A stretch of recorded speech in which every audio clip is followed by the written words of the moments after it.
and welcome to Movies, Films, and Flicks. I am Mark Hoffmeyer, and joining me is someone who just ate an egg that was licked by John Bernthal. It's Nandi Boetas. Of all the scenes, of all the ones, I was so sure you're going to say the peanut butter, or like, I can talk right now. I've got peanut butter in my mouth. That Fury lunch scene is so good. It is just, it just sits you in that world of being uncomfortable. And it is just such a gnarly moment. And then when I think, Bernthal licks his egg and then he just eats it. He just digests it. He knocks it out. And that's a fantastic scene. Like, I actually tried to watch Fury again for this podcast and I couldn't. Like, I was like, no, you know what? I'm not ready. I remember him eating. I remember the dinner scene. I actually didn't have to watch it again. It's good, but yeah, it's rough. It goes there. You got Shia LaBeouf crying, Michael Pena looking kind of shifty, John Bernthal in there, Logan Lerman. I mean, I felt bad for that egg, and then he just eats it. But that's Brad Pitt. Like, Brad Pitt will eat anything. But he doesn't eat that much, right? I guess he does and he doesn't.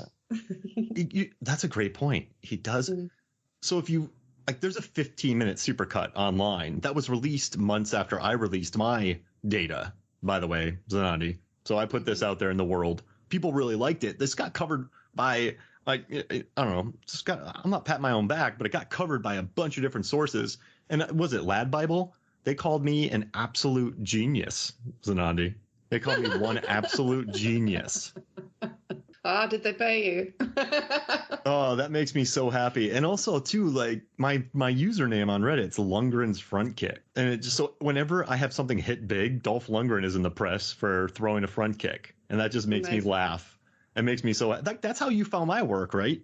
All those years ago? Yeah, exactly. Like, I was researching it was It Follows. It was the It Follows. Yeah, that's how I found you with your data. And then I also used this Brad Pitt one in an article after we started, like actually doing podcast episodes. And I think by then we did Dr. Sleep and we did a couple, Devil, we did a couple of them.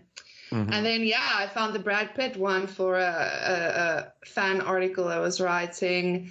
I think I referred to you as Internet Guy with many names, but my favorite is the Dumb Data Guy. Data Guy. I actually wasn't sure if I should say Mark Hoffmeyer from Movies, Films, and Flicks. Like, I didn't know how to write that. So, like, I did like a whole joke thing with Internet Guy with many names.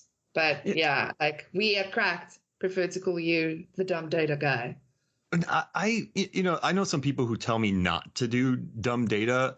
I guess I want to see what you think about this, Sanadi. Like, we've talked, like, I call it dumb data to kind of head people off at the pass, and maybe I'm just too defensive. Over the years, when I released jet ski data or snowmobile data or, the Adam Sandler movie, people have been like, this is stupid. But if I immediately do a disclaimer in the beginning going, this is cheeky data, this is not going to change your life.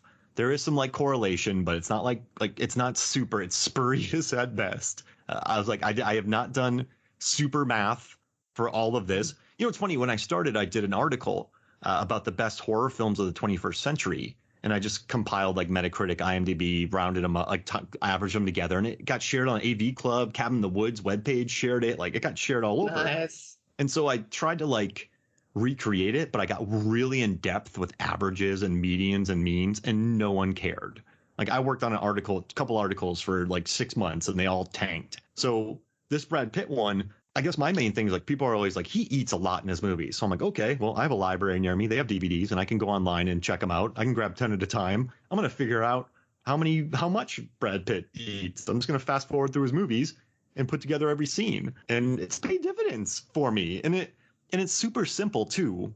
But the hardest part was just figuring out the calorie count. I'm not sure if that's exact, but I just tried my best. But that was kind of fun. And then, I'll show your work. And this was a fun. I really enjoyed this because Pitt has range, Zanandi. Like, he does. In his 90s, right? Like, I feel like Kit Harington and everybody who tries to smolder now, or like anybody who tries to pout now, they're trying to do Legends of the Fall or an Interview with the Vampire. Like there's what? We had Brando, right? And then we had James Dean doing his pout. And I think in the 90s, early 90s, that Brad Pitt era of Legends of like he did the best pouting sad boat trip ever that I've ever seen in that movie. So like no one like just watching his pouty phase and his comedy phase and then watching his action phase and then like he takes chances with 12 Monkeys and Burn After Reading, and the dude has range while he eats peanut butter. It's amazing. Like I just love how he manages to incorporate eating so well. Like like most of my younger years I spent acting, and I can tell you that like having to act and eat is no mean feat. It's tricky. And like he just goes for it. He just goes all in. And I think that's why we love just watching the guy eat, because he eats like a human. Like he doesn't eat like an actor trying to eat pretty, because that's the thing you can see when actors try to eat pretty. Brad Pitt doesn't give a hoot. He doesn't care. Like he can be dripping mayo. He doesn't care. He doesn't care what you think. Like he's enjoying whatever he's stuffing in his mouth, whether it be like a wrap or a rat. It's amazing. But yeah, like his range is, I mean, it's beautiful. I love his comedy stuff. Like he just always blows me away with the comedy stuff. I think he's hilarious. But he really gets into his characters. Right? Yeah, a Burn After Reading is just, I mean, and also like a mainstream favorite, actually. Everyone loves him in Burn After Reading. He's just that good. He works the character so well when he's like doing those eyes and trying to be all mean when he first gets into the car with Malkovich. Oh, like I break every time with that scene. And then like John just punches him in the face. Oh, that's the most beautiful scene. That's the most beautiful Brad Pitt scene ever. I love that. But then you've got him in Moneyball. Wait, like he seems so at home in the character. Like, yeah, he's really. I love that he's been doing really cool stuff of late. Like, and when I say of late, I mean since like Once Upon a Time in Hollywood, I want to say like like big characters, like really stay with you characters. I don't know. Yeah, he's just fun to watch. He's really just fun to watch. I mean, that Bruce Lee fight in Once Upon a Time in Hollywood just keeps him in the press. I mean, that's just a big role right there, like in a Tarantino flick. And also, like, Inglourious Bastards, too. I love his performance in that. Yes, absolutely. He's just, I dig it. And it was fun. Like, a lot of times, sometimes when I'm doing data, I have other jobs. And so I teach and I have other things. So I can't, sometimes I got to fast forward through things just to catch certain elements. Like, but I found myself just watching his movies. Like when 12 Monkeys was on, I just watched all of his scenes. I'm like, this dude put work in. And then watching him in Seven, his angry pizza throwing was just beautiful. But the end, like, what's in the box? Like, dude has range. So I don't know. It's difficult to look away when he's on screen. Like, I was watching Mr. and Mrs. Smith again this afternoon because I was like, I can't actually remember a lot of the plot. And then I watched it and then I remembered, oh no, I can. That's it. But also like those two have way too much chemistry for what is supposed to be like balance between a romance action movie. Like, but like he's the scene where he's eating the pancakes with Vince Vaughn.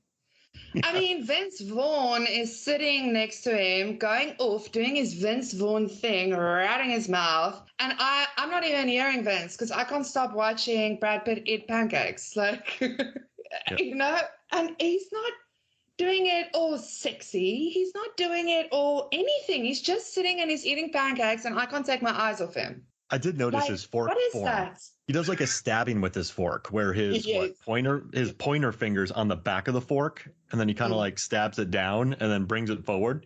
And it's like, I feel like if it was other actors, like if John Travolta was doing that, I would be like, that's a stylistic choice. But when Pitt does it, you're like, that's just Brad Pitt eating. Like that just feels normal. Like he's done and then his pot sticker, the way he ate the pot sticker. I love Ocean's 13, is it? Yeah, when he turns around and he's got the thing ready and he pops it in his mouth. Oh, it's one of my favorite. I've got favorite eating moments. We'll discuss it now. That's one. Oh, yeah, let's do it. Yeah, give one. Yeah. You know what my favorite is? I dislike. You know what? I hate hungry eating in movies. Yeah. So when it never looks real. Oh, it's so bad. Like in King Arthur, right? There's a movie called King Arthur that I like. And if you look at the cast, it's like Clive Owen and Stellan Skarsgård and just a huge cast. But there's a scene where Keira Knightley's hungry eating. And I'm like, ugh. And then there's just like, you watch Lord of the Rings where that guy's just shoveling food, the king shoveling gross food into his mouth. I hate in like medieval movies when people are hungry, or actually any movie when people are hungry and they start scarfing. But his hungry eating in 7 Years in Tibet is classy. He does classy hungry eating in that movie when he eats out of the dog bowl and then he gets invited for dinner. But I thought that was like good hungry eating on his part. Like that's when I knew he was an A+ actor. He's an A-lister. That's when you knew. That was the moment that sealed it for Mark. Yeah, young Mark in his teens saw that scene and went, yeah, I was like, okay, that's good. That's good hungry eating. Because you know those movies where someone's starving? This guy's going to make it. Yeah. Not like his Smolder in Legends of the Fall, right? Yeah. He's gonna eat mac and cheese in a Quentin Tarantino movie. Watch, chicken. Yeah, I called it right then and there. Like, oh, he's gonna be eating bread. But he just did so good. And then I don't know. Sometimes like there's hungry movies where people are just given a hunk of meat and then they just dive into it. It's just disgusting. Like I don't like it. But his hungry eating, and you're right. I saw that moment. And I was like, I've seen Legends of the Fall. I've seen Interview with the Vampire on Cool World. I've seen Johnny Suede with that hair, but his hungry eating with David Thewlis, A+. Amazing. That's the one for you. I love it. So my all-time favorite one is, and like it's gonna like link with this because I think the thing with him is he does hungry eating so well because he always looks like he's hungry when he's eating. He never looks like he's just eating because it's just there. He doesn't snack. Here's the thing, Brad Pitt does not snack in a movie, people. He eats. Even when he's eating the popcorn stuff in Moneyball, like, he's not snacking. He's got so much intention when he's eating. It's not just this thing that he's doing in the scene to keep himself busy. Because in Moneyball, he's basically, which I love. Listen, I love Moneyball. I love Moneyball. I love that movie. Like, he's stress eating. That's what the guy's doing. He's stress eating, but like you can see he's trying to satisfy the stress, obviously. So like, and I think that's why the hungry eating is so good. But yeah, no, my favorite is when he's eating the wrap and he's like looking at Jonah Hill's character through the glass. Yes. And Jonah is like watching Brad eating and he's seeing something falling out of the wrap. And you can see Jonah's eyes is like, he's just looking at him and following this, whatever's falling, and Brad's just standing there eating. Like, he doesn't even know something fell. Like, he's just so, like, with his mind, on all the baseball stuff and eating this wrap, and that's all he cares about. I just love that moment. It's so, of all the eating moments, it's not the biggest, flashiest, weirdest. It's actually very normal, very simple, but I love it. That's my favorite one. I just like laugh every time. It's Jonah's eyes just watching whatever's falling out of the wrap. And Brad, he doesn't care. I'm eating. I'm like, whatever, I'm eating. Leave me alone. His Twinkie scene too, he just engulfs it because he needs a fuel. Like, this isn't he's just on the run wolfing it. So it's not like a snack. It's more of like a compulsive eating. I'm tired. I need the sugar in me. Yeah. Yeah. Oh, I like that. I remember he actually addressed the whole eating thing with the Oceans movie where he said there is a reason that his character eats so much in the Oceans movies because his character is not a guy that's going to sit down and have lunch or sit down and have like a meal. He's always on the run. So he's always grabbing food and eating it on the run. And that's like how that just played into the character and why his character eats there. So if you kind of take that logic and you look at all his other characters, when they eat, when they don't eat, like he sticks to that reasoning, actually. He really does. In True Romance, you've got him like he's like the stoner boy on the couch, but we don't see him eating. In both scenes, he's smoking, but we do see a pack of Fritos on the couch. But that's like the thing.